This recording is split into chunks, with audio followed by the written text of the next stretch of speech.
Hey YBC students, it's Mr. Ashton. I hope you're staying happy, healthy, and safe. I miss you guys. So it's hard to believe that we're entering, I think, our 6th week of remote learning. And based on your feedback, a lot of you still had a lot of questions on specifically credit cards and credit in general, how to use it, the different types of cards that are out there. I mean, it's something that's very important for young people to understand as they're going into their 20s. If you remember, for those that were in class, the biggest thing I can tell you about your future is a lot of your future will be dictated in your 20s as far as your financial standpoint is. You're going to be using your 20s to start building up your wealth. You may not be able to afford a house in your early to mid 20s. You may not be able to buy the $70,000 car in your early to mid 20s, but you could start taking steps to get to that process in your later part of your 20s. And part of building up credit is understanding it. It is a loan. No matter how they spin it, it is a loan from a bank. And banks are in the business of doing one thing, making money. And they're going to make that money in terms of interest. How much interest they get from you, you determine that by making good, smart, incremental decisions. And the more good decisions you make, the best way you can, the more decisions, I'm sorry about that, by the way, the better decisions that you make, the more wealth you will gain. And the biggest advice I can give to somebody is telling them no. You got to tell yourself no with a lot of things. So, for example, I know I can afford a pair of retro Air Jordans 13, 14, and 15 specifically. I know I can afford them. I can put my credit card, they'll arrive in the mail probably in a week at this point. But I don't need a pair of Air Jordans. Okay, the reason why I want those is because my father told me no when I was 13, 14, and 15 years old. And my father said, no, you can't have a pair of $120 sneakers, which are now $200. Thanks, Dad. But I'm telling myself no. That doesn't mean I can't go out and buy a pair of sneakers that are like 85, 90, 95 bucks or 100 if I really want to spoil myself. But I don't need a pair of Air Jordans to fulfill my needs. Okay? You got to learn how to tell yourself no, but also be able to live a little bit, especially when it comes to credit. So there are a couple of different types of credit that are out there. The ones that you're probably going to be most exposed to early on are credit cards and student loans. So student loans, you got to look at them as an investment in your future. Now, you got to make the decision of what you're going to be doing with your future after YABC, which is awesome. Some of you will be going to trade school. Trade school costs money. All right? You got to figure out how to pay for that. Now, you're not going to get a job unless you have an education. And that goes for whether you're going to be a mechanic, whether you're going to be a chef, whether you're going to be a teacher, or even a firefighter. You got to figure out how you're going to go about in the post-secondary world. And you need to develop skills and talents which are developed in college or post-secondary education. It doesn't have to be Harvard, okay? It does not have to be that. The CSIs, the Kingsboroughs of the world are awesome. They do a great job in prepping young people for their careers. So you are going to learn how to do stuff at the next level, whether, again, that's a trade school or in college. So student loans, I'm still working on my master's student loans. Okay, I want to try to wipe them out by the end of this year, and then I'm done. Now, it stinks that I've graduated almost 10 years ago now with my master's, and I'm still paying it off, but I would not have the job and have the position I'm in without getting my master's.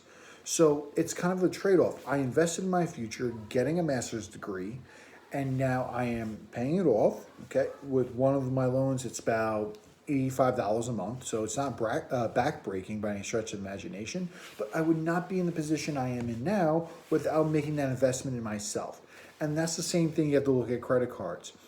So when you're looking at credit cards, there's an inherent risk. Okay, you could overspend very easily. And sometimes at the end of the month, I see my credit card bill, I'm like, what did I buy? And that's where it can get a little bit crazy. But you got to be a little responsible with them. I use different credit cards because they give me different advantages. So my Chase Freedom card, I get money back pretty consistently. On my Citibank card, I get very low interest rates. So I put a lot of my food purchases on there. And on my Capital One card, I get airline miles. So I want you to make sure you watch the 2 cents video that talks about airline miles and rewards from credit card companies because they are sneaky. But I do a decent job of most months paying pretty much off all my credit cards because I try to live within my means, and that's probably the best advice I give somebody. However, there are more expensive months than others. So I went all bougie. I bought a pool heater a couple weeks ago. Sorry, got to throw my kids in there. They hate it when it's cold. So the thing was around $3,000. I put it on a credit card. Okay, over the next 2 months, I am going to be paying that off. But before I made that purchase, I made sure that I was saving up for it. I've been saving for this pool heater for the last 3 years. Okay, any birthday gifts or any Christmas gifts that I've asked for, I was like, hey, just put money towards my pool heater. So I've been accumulating that cash over the last several months, last several years to make this purchase. I would not be putting a $3,000 purchase on my credit card unless I knew I had the money to pay it off.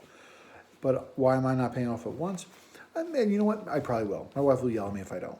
So I'll probably pay it all off, done. I get my points, I get my pool heater, everybody wins.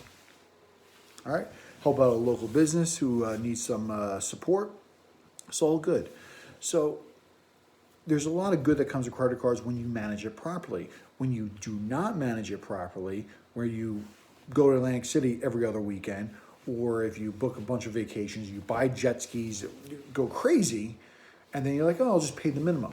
The worst thing you can do is pay the minimum from a personal finance standpoint, because all you do is accumulate debt. And trust me, the more debt you have, the harder it is to get out of it. You have to have a fiscal plan in place to pay off debt.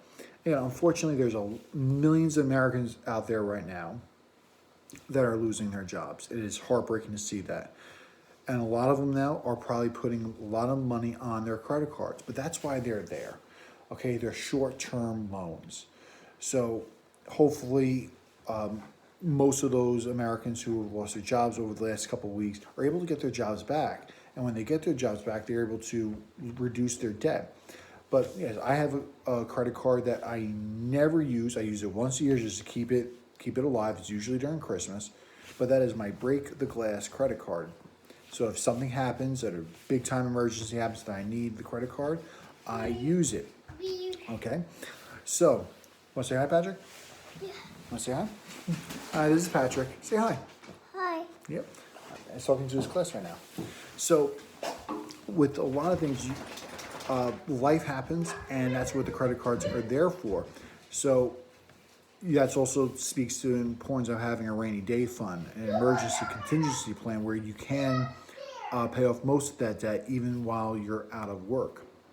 So when you're looking at different types of credits, there's several out there, and one thing that I would advise you to do is practice using a debit card for practice using a credit card later on in life. Because when I first started at college, I used my debit card to train myself with a credit card because I couldn't spend more than what was in that checking account. So as a result, I would say, okay, I have, say, $150 in this account. I'm going to the grocery store. I'm only going to spend $40. I can't go above that. All right, so it trained myself to not max out my credit cards. When I turned 21, I got 22. When I graduated, I applied for a couple credit cards. They were obviously low credit lines, so I couldn't spend that much money anyway. But I got into the habit of using them, paying them off, using them, paying them off. Eventually, that built up my credit report to where I have when I purchased both my homes, I was in the 790 range and the 800 range of my credit score, which is very good. And again, it was just from years of practice of don't spend what you don't have. So credit cards, they can build you an empire. They can help you out tremendously. They're going to enable you to help you get food on your table. They're going to help you make purchases, clothing purchases, put gas in your gas tank, and provide as an emergency fund. But if you misuse them, they will inhibit you from buying a house, getting a car loan with favorable terms. So you just have to be responsible with your purchasing, especially in your early to mid 20s. And by the way, that is going to continue until you're 95 years old, because credit rules apply to everybody. You cannot spend more than what you can't pay. Okay, do not get into credit card debt, but unfortunately, there may be a time when you do. And when you do, you have to have a plan to get out of it. So when you start applying for credit cards, you probably will need a co-signer. Usually it's a parent or somebody else. So that way, if you don't pay your credit cards, they're going to come knocking on their door.